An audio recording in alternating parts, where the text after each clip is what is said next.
এই বিষয়ে আরো জানাতে যুক্ত হচ্ছেন সঞ্জিত সাহা, তার কাছ থেকে সবশেষ জানবো। সঞ্জিত, আগুনের এই মুহূর্তে কি পরিস্থিতি? নিয়ন্ত্রণে কি এসেছে নাকি আরো সময় লাগবে?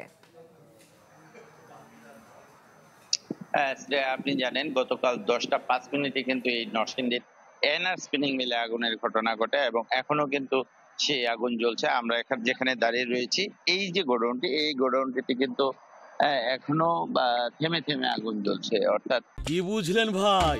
অনলি যেটাই চাই।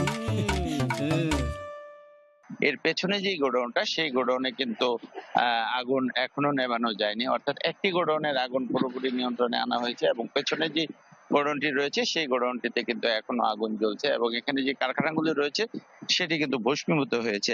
আমরা একটু আগুনের সর্বশেষ অবস্থা জানার চেষ্টা করব। এখানে রয়েছেন ফায়ার সার্ভিসের ঢাকা বিভাগের সহকারী পরিচালক কাজী নাজমুজ্জামান।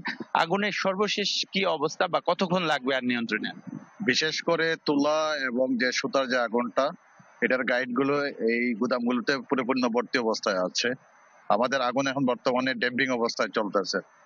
এই মালামাল গুলো সরানো পর্যন্ত আমাদের ড্যাম্পিং এর কার্যক্রম চলমান থাকবে, অগ্নিভবনের কার্যক্রম চলমান থাকবে। এই মালামাল গুলোকে সরাতে হবে।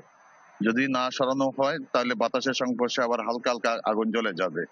এই জন্য একটু সময় প্রয়োজন হবে আমাদের। ধন্যবাদ।